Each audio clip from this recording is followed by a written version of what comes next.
What is going on, FA Nation? My name is Justin Fensterman, along with Matt Selz, and it's time for another family meetup, the Family Times podcast, here on FantasyAlarm.com. Coming off of Super Bowl 57, one of the most entertaining Super Bowls, at least in my lifetime of 36 years. We've seen some stinkers. We've seen some games where we've had very slow first halves and then very active second halves and vice versa. This one definitely fit the bill. You had a 51 total there, went way over. Big scoring machine this game was. Selz, what'd you think of Super Bowl 57?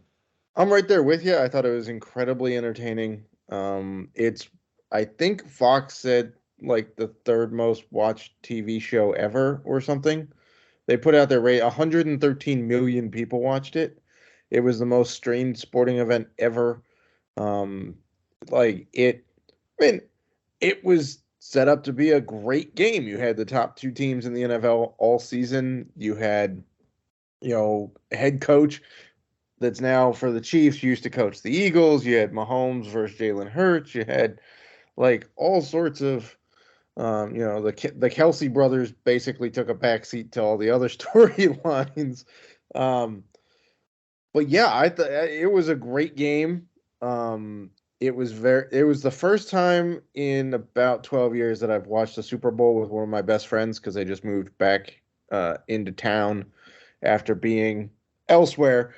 And it just so happened that it was a Chiefs game, and he gets very intense when the Chiefs are playing because it's his team. He grew up in KC.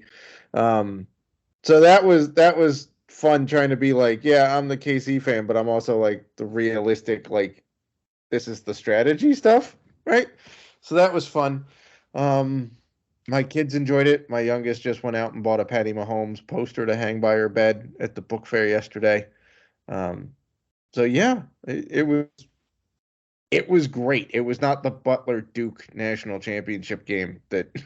Wow, when Gordon Hayward almost hit that shot from like half court. Remember that? I mean, let's put it this way. If Gordon Hayward hits that shot, it's an instantaneous classic. He doesn't, and it's reviled as well. I guess the Butler UConn game was worse, right? Because nobody could hit shots. Like the Butler UConn national championship game, like the following year was terrible. But yeah, the Gordon Hayward almost hitting the 3-pointer. You want to hear something funny about that? So my brother-in-law was actually in the Duke pep band. Gordon Hayward misses that shot. And all of a sudden, all the flare comes out and the streamers and everything. Duke wins. They immediately give my brother-in-law, who's playing his trombone, like a 5-7 second cutaway of him just like cheering and celebrating and everything. It was like right after Hayward missed that shot, which I thought was going in because I thought it hit rim. Angle had it. You saw it from behind, and you're like, wow, this thing's heading right to the basket. Didn't it hit rim? Yes, it hit the back iron. Yes. Yeah. It was painfully close to going in. It was unbelievable. But just like Harrison Butker missing the first field goal, just stoinking it. I was not happy because one of the props that I was on was Harrison Butker over 7.5 total kicking points. And that's a pretty big number. It is. But I thought that there was going to be a lot of scoring in this game. Yes. And I'll be real with you. I was expecting 2 field goals, which he hits that first one. I get my 2 field goals. But luckily for me, they scored enough touchdowns and kicked enough extra points that final field goal put me over the top. Yeah, I was close to. Prize Picks had a 6 for 6. If you went 6 for 6, you got 30x payout, which is, first of all, they never do 6 for 6 tickets. Normally it's like 5 is the max, and 30x is way bigger than they usually do. So our colleague John Impemba, gave us some picks, had his Prize Picks article that hit pretty well, and Harrison Butker at 8 fantasy points was the prop there. And I thought about it, and I was like, there's 2 field goals and 2 touchdowns, or they're going to need like 2 field goals or like 1 field goal and like 5 touchdowns. And I'm like, I don't know that they get that many touchdowns is like the problem. Plus he'd gotten injured on that field in week 1.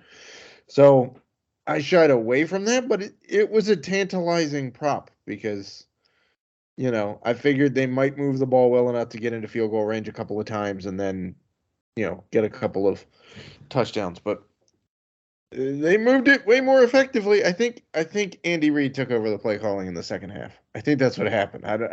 I think Eric Bieniemy lost the play calling rights in the second half because they were way more effective after halftime than they were for most of the first half. I thought when it came to this game as a whole, number one, when Patrick Mahomes goes limping off the field, when we saw that shot of him walking into the locker room, my nerves were settled when it came to, because the Chiefs, my nerves were completely settled. Same with me too. Like he was jogging in, and my friend, he wasn't grimacing. Yeah, my friend and his wife were like, well, I don't know that face. I'm like, yeah, but he knows the cameras are on the sideline. Like, right, he's a little bit of a gamesmanship guy. Right. I thought it was fine. Like, people were like, is he going to play? Is he going to come back? Will it be like Chad Henne? I mean, to be fair, Greg Olsen was like, they'll give him painkillers and he'll be fine in the locker room. So, like, I feel so bad for Greg Olsen. He'll be fine for another year, and then he's going to lose his job. I mean, let's be real. Look, it's a lot of money that he's going to be losing. Yes. But he's still going to be making a very nice living. I mean, $3 million a year, I'm not going to, stick my nose up at. But going from $10 million to $3 million for ostensibly doing the same job and calling a Super Bowl in between kind of sucks. Especially you losing it to a guy who's never done it before and is going to take a year to go practice before coming into the booth. I don't know. Maybe Brady will be great, but do you hedge a little bit? Maybe I hate to say it, but I know you're paying Brady a lot.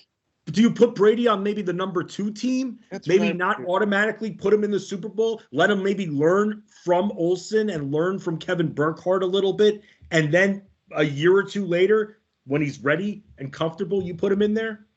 That's what I would do. Now, Romo, to his credit, came in and was the number 1 guy with Nance right off the bat.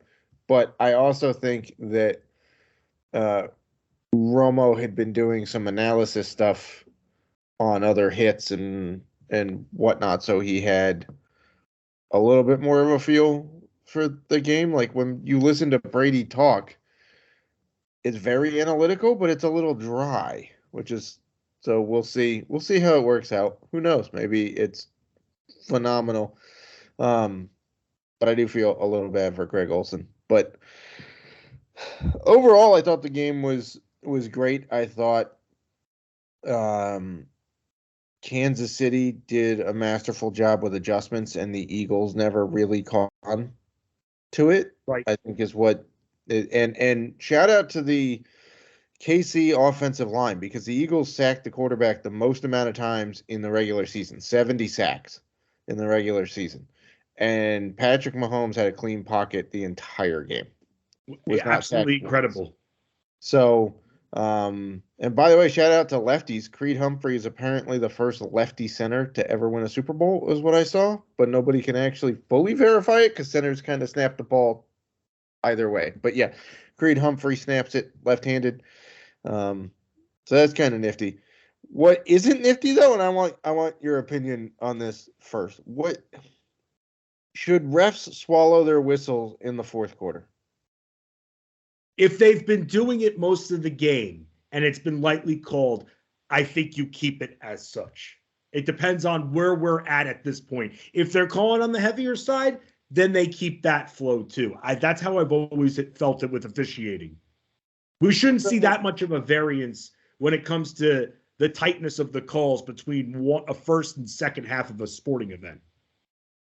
Right, but logically that means if you miss the first one of the game, you can't call it again for the rest of the game, right? Logically, that's that step. Well, I mean, there are always makeup calls in sports. I mean, there's holding on every play. Yes. You can watch the offensive line and go, that's hold, that's hold, that's hold, that's a holding, that's a holding, that's a holding. Like, they don't call it every play, so you're telling me that they shouldn't call it when they do call it because they didn't call the first one? Like, right. That's what that logic says to me, and to assume that one penalty directly led to the Chiefs definitively winning the game, I'm not 100% sold on that argument either. Not to mention that Bradbury admitted it was a hold and hoped that it wouldn't get called. Well, that right there, if I could stop you right there, that waters down any of the controversy tweets and opinions of this game to me. He admitted he held him. He admitted it. So if the guy who got called for it admitted it, you can't be hanging it on the ref, right? Here's the other thing. Let's game this out in two ways, okay? One, they call the penalty. It stands. Everybody's hooting and hollering about, oh, that's not a penalty. That's not a whatever. Whatever. It's called. Chiefs get a first down. Let's say who carried the ball right after that? Was it Pacheco or McKinnon? They ran the ball. It was McKinnon, and then he slid down at the one. He slid down. Let's say, for sake of argument, he has a brain fart and runs it in. There's a minute. I think it was McKinnon. It was McKinnon. Yeah. Let's say whoever was carrying the ball, I don't remember right off because they were rotating guys in and out, and it may have been Sky Moore. I don't know because he was running jet sweeps too. Let's say he runs it in, and the Chiefs score a touchdown. Now they're up 42-35, and there's a minute and 54 left, and the Eagles have, 2 timeouts at that point? Right. Is there any guarantee they go down and score a touchdown? The Chiefs had been manhandling them for the fourth quarter. They literally couldn't do anything, right? So, I'm not 100% sure that the Eagles march down the field and score, and even if they do, they tie it. And then it goes to overtime where both teams are guaranteed to get the ball because they changed that rule thanks to Josh Allen 2 years ago, right? Now, let's say the Chiefs, let's say that penalty isn't called, right? That was 3rd and 8, I believe, when it was called. So now it's 4th down. The Chiefs are going to kick the field goal. They go up 38-35, right? You're talking it's after the 2-minute warning at that point anyway. Right. So now it's a field goal game.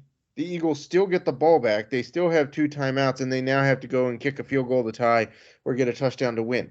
But it's, again, the Chiefs' defense had stopped the Eagles. Are we 100% sure? Do we know for a fact that if the Eagles get the ball back and march down the field that they score and win and it doesn't go to overtime? No. No. Not to mention, Bradbury admits it was a penalty. Says that he was hoping to get away with it. Okay? Not to mention, what the hell happens if that catch that the guy caught that was a fumble is actually ruled a fumble? The Chiefs put up a second touchdown. That changes the game completely. What happens if Devonta Smith's catch that was overturned is kept a catch? That changes the game completely. What happens if the Dallas Goedert bobble that was ruled a catch for some stupid-ass reason is actually called incomplete? That changes the game. You thought that it was clear that wasn't a catch? No, it wasn't a catch.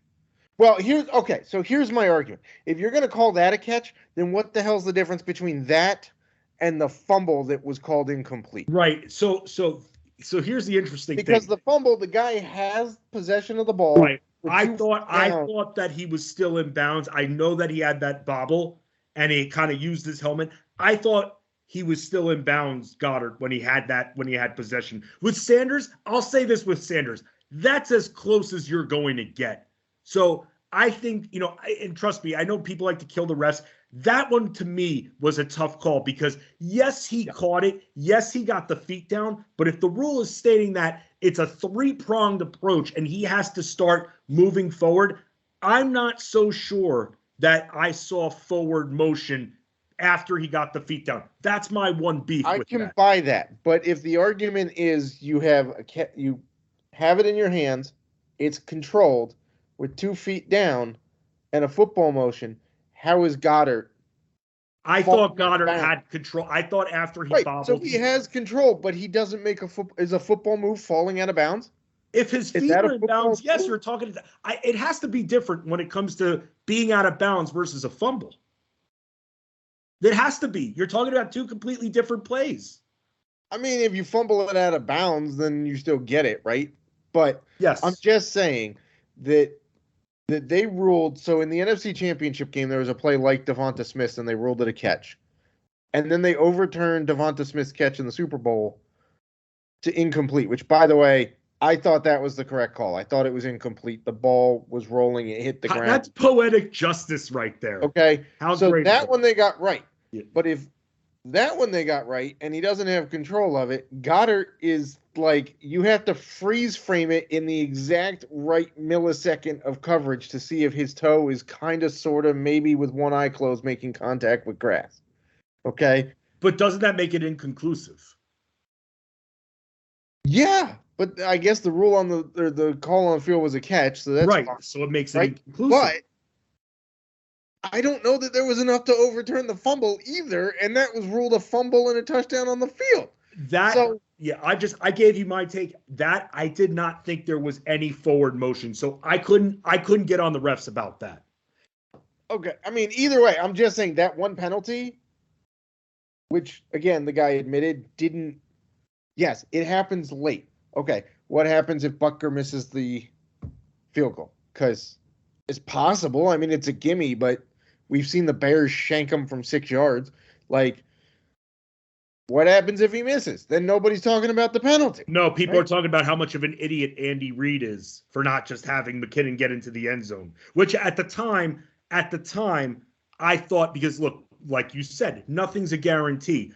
It's a Super Bowl. You take the points, and you hope that your defense can hold them down. You never know what could. Bad snap, right? He missed the field goal earlier in the game. Granted, it was 20, 25 yards further out. You never know. Remember, what was it, 2004, when John Carney, one of the most reliable kickers in the NFL, missed the extra point. The Saints had that miraculous touchdown, and then Carney was brought on to tie it. You never know what's going to happen. He was so accurate. I agree. You never know what's going to happen. I was thinking strategically along with Andy Reid because my friend was like, why wouldn't he just go in? I'm like, he's eating clock. So they don't, like, even if they score, the Eagles have very little time to get, which, yeah, it worked out. But I'm just saying, like, logically, like, I've seen people, like RG3 was on Twitter, like, there wasn't, like, you can't call that in that spot. And I'm like, okay, well, then when's the cutoff? Is it kickoff? Like, what's the point of refs if we're not going to let them call fouls, right? We should just have the guys on the field. Whatever the hell happens, happens. Who cares if fisticuffs break out? Who cares if people are put in chokeholds, quarterbacks are hit upside the head, out of bounds, and all that good stuff? What's the point of refs if you're not going to let them call what is definitively a penalty that the corner knew was a penalty? Knew he was going to get called for it when he did it. He just didn't want to give up the touchdown. Right. That's why he held him, because he was going to get beat. That's why you hold people, right? Like, I just don't get the logic that says, well, in that spot, is there somewhere in the rule book that says after the 2-minute warning you can't call a foul? Like, could you imagine if in college, I'm not even going to go with the NBA because fouls are super ridiculously inconsistent in the NBA, but in college, which is slightly better, could you imagine if you're trying to come back in a game and the refs are like, we can't call anything, it's the last minute of the game, so you can hack the bejesus out of people and we won't call it because it'll decide a game? That's the whole point. How many games have we seen where a quarterback will literally heave a ball as a last-second hoping that there is a DPI called that's a spot foul that gets the ball down to like the 3-yard line just so they're closer, right? It literally happened 3 times this year where a team I think it happened. I think the Eagles got bailed out in one of their games by it was one of the NFC East teams where they just heave-hoed it and they were not moving the ball at all. And they got completely bailed out because they just heave-hoed it and wound up with a touchdown because they got called for a DPI for a heave job. Like, it doesn't make any sense to me that we should tell officials, oh, this is clearly the pinnacle of the game. Okay, well, what happens if it goes to overtime? Nobody's getting called for anything? Right. That's where, yeah, you're right. I mean, remember when sports used to just be about, look, the refs make the final call sometimes, or the refs make the call. Sometimes it's going to go your way. Sometimes it's not. How many basketball games I watched where you could clearly see, and this is even before the DVR and TiVo days, where you can pause something just like that. This is where, unless you're recording it on a VHS tape, and then you play the tape and you pause it there were so many games where I saw buzzer beaters get counted that were clearly the shot went up after the horn sounded or after you saw the light on the back of the backboard. But that's the thing. That's what refs are for. And these robots refs that are going to come into play in the next 10 years, we're going to complain about them. Everybody just likes to complain. You can't say it. All the Eagles fans, of course, all the Eagles fans are going to say that, wow, what a way to, how do you end the Super Bowl on that? Well, here's the interesting thing. For those that were all watching on TV, well, here's the interesting thing. The camera, the producers there did a bad job because they kept showing the hold with the left hand, the minor quick grab, not the initial hold when he was on the ground when he grabbed his jersey. So I was watching it, and when they kept just showing the quick grab and that's it, I'm like, okay, that shouldn't have been called. And then I realized they didn't go back far enough in the tape. Right, they got him on the initial turning to the right. Right. They didn't show that on the replay. And somebody pointed out, they were like, well, the MBS hold, which happened, I think, in the second quarter, where you could see on the replay, his jersey was like 8 inches away from his body because the slot corner had held him so bad. Right. They're like, they didn't call that. That's worse. I'm like, okay, so they missed it. That doesn't excuse them for calling a call that should have been called. Because if the Eagles win, every Chiefs fan goes, well, they didn't call this. And then, so people want perfection. That's right. The bottom line. It's an imperfect sport, and you're demanding perfection. You should be pissed that your number one defense that they claimed was the third best defense of all time on the broadcast, which is crap, gave up 38 points.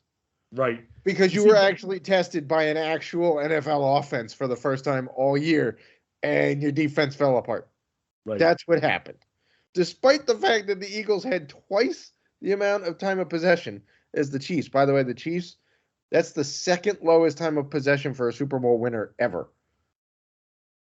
Wow. That's pretty, yeah. I mean, look, when it came to the Chiefs, they deserved it. Their offense, I mean, something I got to give credit to our guy, Adam Ronis. Something that he made very apparent in coverage over the last few weeks is, you can't say and blame this totally on it, but it's a contributing factor. How many tough offenses did the Eagles face this year? Because Kansas City's is clearly on another level, despite, by the way, not having Tyreek Hill, having a bunch of rando receivers and Travis Kelce. And by the way, I said going into the season that I thought Juju was going to have a pretty good year because he had just been injured in Pittsburgh. It's not like he sucked. He was just injured and they were like, hey, we got a couple other guys. We don't need you. You're expendable. But what I did with that for fantasy was I said, look, if I just want a share of the Chiefs, and there are a lot of cheap shares. So I'm going to get MVS for $1. I'm going to get Sky Moore for $1. And yeah, that didn't work out. Well, I mean, the MVS dollar worked out, but Sky Moore, you'd have to wait for the Super Bowl for him to do something. Right. But like, this was one of the best Super Bowls you've seen, right? Yes. Okay. I mean, aside from the two Giants Patriots, those were classics. Those were great. I guess the Eagles Patriots Philly special one was the game that really got me onto football as a sport was the Titans Rams Super Bowl. Oh, 1 yard short. That's right. Dude, that got me because back then I was about 11. I was about like 12, 11, 12. I was knee deep into basketball, knee deep into baseball. Pretty all right into hockey, but football was kind of the last of the big four that I got into. And that game, man, I was never more locked in on a football game to that point than that game. And my Jets weren't even in it. And it was just such a great game, the story of Kurt Warner, and I fell in love with it. And then the next year, seeing one of your kind of local teams make it, although they lost to the Trent Dilfer-led Ravens, still – it was great to see, and just that's how amazing the Super Bowl is, man. And that's why it was a very fun game. And don't let that one call take away from how great, I know not you, but everybody out there that's listening, don't let that one call take away from how great it was. We had a great game. We've had some stinkers. We've had some where some parts of the game were good, parts of the game were boring. This game was great. That second By the way, was magical. The last team to score, there's only been 2 teams to score on every possession of the second half in a Super Bowl. The Chiefs did it on Sunday. The Eagles, when they beat the Patriots in 2017, were the first team to do that. So it's a little serendipity that the Eagles were involved in both times in which a team scored on every possession in the second half. So overall, it was great. It was also a pretty quick Super Bowl.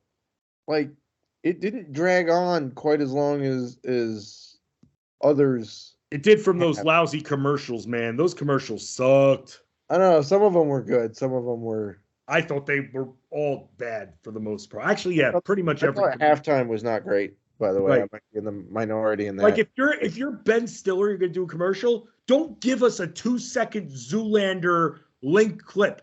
Make it more about Zoolander. Have him be the Derek Zoolander character in the Pepsi commercial. Why can't he do that? You know what would have been hilarious? You know what they should have done? They should have put Derek Zoolander in a Daytona 500 preview because he had trouble turning left in the movie, right? Lots of people can't turn left. They should have put him in a NASCAR preview is what they should have done. Oh, that's amazing. That's all they do is turn left. Pepsi effed up. Pepsi messed up, Selz. They should have outsourced and hired you to come up with that idea. That is amazing because you get the promotion for Pepsi in the Super Bowl, and you kind of look towards the biggest racing event, which is coming up this weekend, Selz, and you're going to have you and Mr. Malin are going to have a ton of content on that here. So I got to ask you, man, when it comes to NASCAR for the week, I didn't know if you want to bring this. Maybe you want to just bring this to the family table here as we're entering that zone. Well, hold on. We prepped for this, and you're skipping one of the debates we were going to have. We've been going on a while about this game, and you really want to get into this right now? You really want to get into this right now? Yes.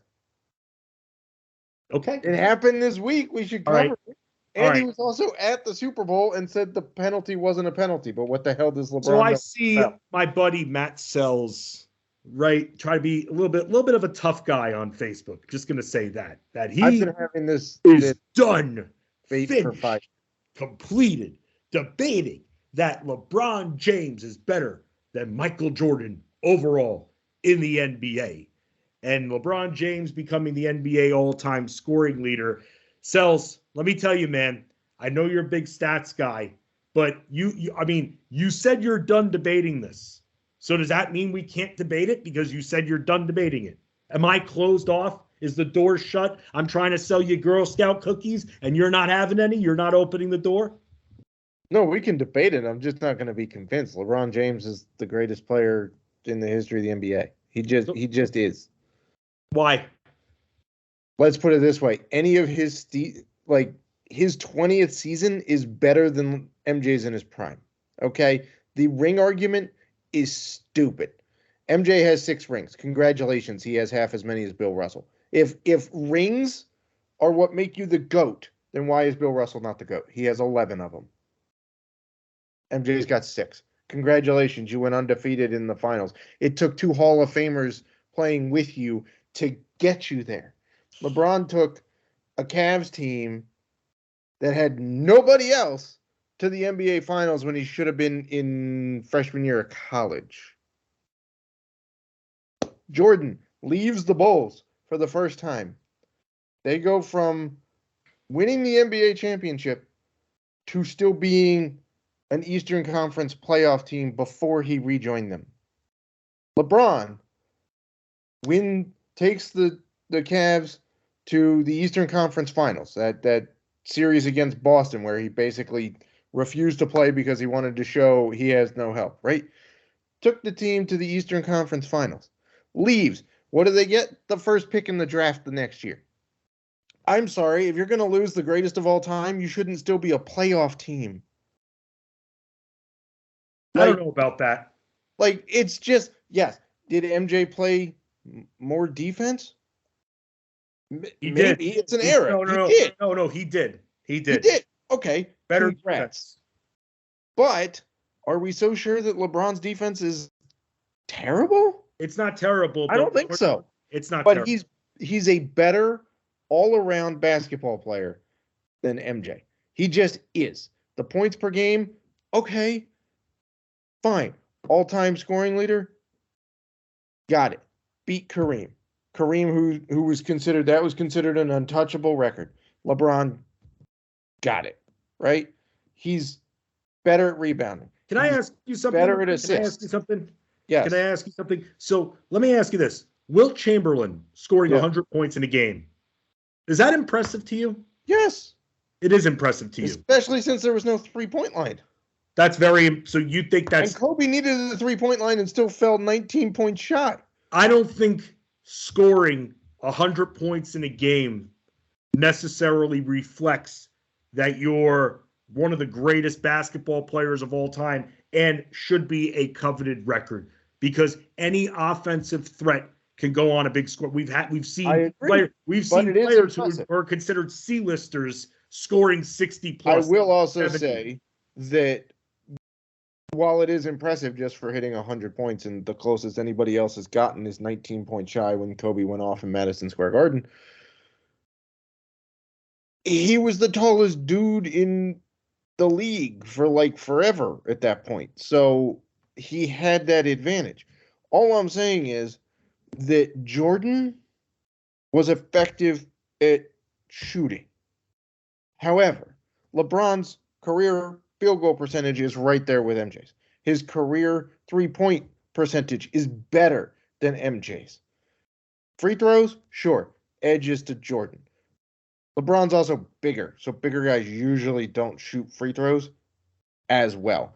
In terms of win share and whatnot, LeBron's better. In terms of the NBA version of war, LeBron is better, significantly so.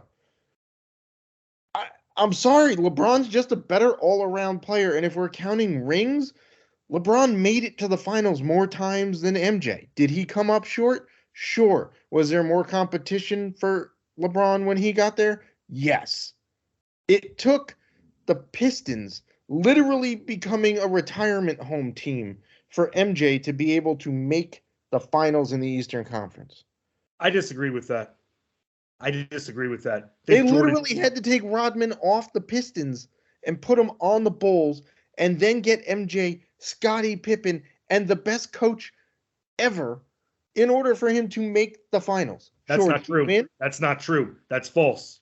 You just hurt your argument there, because Dennis Rodman was still on the Pistons in 1991 when the Bulls went to the NBA Finals. You can check that. You don't even have to check that. You don't even have to check that. I'm right. One time. Oh, you're fine. Yes. So one time. Dennis Rodman was still on the Pistons. Took a team with literally nobody else on it to the NBA Finals. LeBron also joined a team with two guys who were the best at their positions in the league at the time as well. You're not going to forget about the Heatles? No, I'm not. Here's the problem. Why is playing on a super team held against LeBron, but it's not held against Jordan? Because Jordan literally needed two top 50. Was Scottie Pippen not drafted to the Bulls? Well, that's not true. He wasn't. No, he wasn't. He was actually drafted by the Sonics. That's fine. They made a trade to bring somebody in, and they signed Rodman. So he was a rookie. So give credit to ownership. Okay, hang on a second. Hold on. LeBron is supposed to stick with a team owner that sucks nuts at putting together teams. And then what are you going to do? You're going to say, oh, LeBron's so great he couldn't take a team to the finals. When Steph Curry needs help, when Durant needs help, when Kyrie needs help, when Dirk needed help, when Luka still needs help. You're wrong about Steph Curry. Steph Curry was on a homegrown team and won a title. Right. Again, he still needed all-star caliber. But they weren't brought there. They were drafted by the team. They grew with him. Point. Yeah, it happened with Jordan. How about the Celtics? Okay, wait, let's go back. The Celtics created a big three. Everybody loves them. Are you kidding me? No, they're not. They're the reason why Doc Rivers, I talk about how much I'm against Doc Rivers because he was given that title. I'm with you, but Paul Pierce gets credit for NBA titles because he stayed with a team that was smart enough to know they needed help. Right. The Cavs ownership and GM suck nuts. They still do. Look at that roster. It's terrible.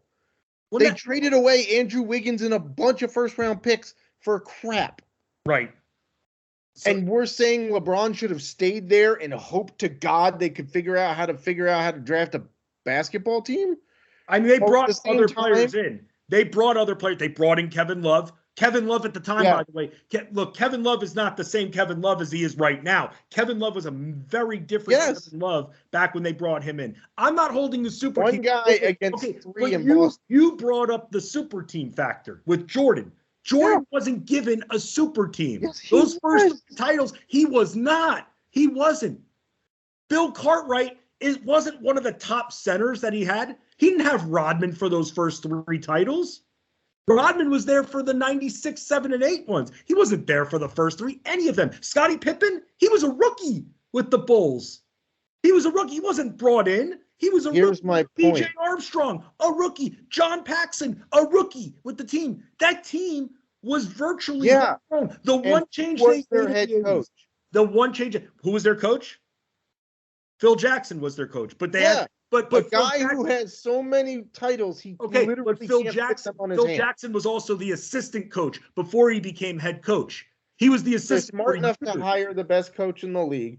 They're smart enough to draft very good players. They didn't hire him to be the head coach of the league. It didn't matter. Phil Jackson was already an assistant coach. They promoted him. Who's right? But they were smart enough to keep him in house because they knew what he could do. Right. That's my point. What's the best coach? Yes. What is the best coach that LeBron's ever had? Is there a single coach that's going to make the Hall of Fame? Probably. You know what? Let me just tell you this. Can I tell you something with the Hall of Fame?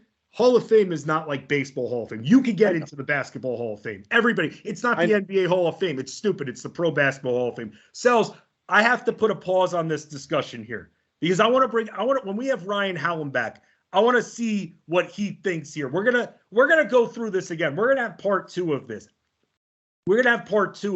So let's quickly go to the family table and talk about NASCAR, the Daytona 500, man. What do you got coming up on the site? So we've got our weekly podcast with Dan Malin and myself breaking down the field. Qualifying for the Daytona 500 is Wednesday evening. That only sets the first 2 starting spots, so the front row of the Daytona 500. The rest of it is used to determine who's in the duels. The dual races are on Thursday, also on Fox. The dual races, the finish order for the dual races will set the starting lineup for the Daytona 500, which is on Sunday. It's different than any other race. It's speed weeks. There's also on-track action from Wednesday all the way through Sunday because you got the ARCA Series races there, then trucks, then Xfinity, and then Cup. So we will have playbooks out for Truck Series, Xfinity Series, and Cup Series. I will have free betting pieces on Pickswise over there for the Daytona 500. We will also have core plays up for Truck Series, Xfinity Series, Cup Series, and we will have projections up for the Cup Series. So the lineup generator, you can use that. I'll give you a hint. Put anybody in your lineups that fits, and just watch because chaos is going to happen. And don't hit me up when there's 50 laps to go and say, oh, there's only been 2 cautions. I don't know where this chaos is happening. Just watch. It happens. It happens every year. Give Matt Selz a follow at the Selzman. What I'm bringing to the table is this NBA All-Star Weekend. Be careful when you're betting anything All-Star related. It's a crapshoot. There's no statistical evidence behind anything on Saturday. This game on Sunday, it's a joke. Don't waste your time. Just enjoy. You want to put in a DFS lineup?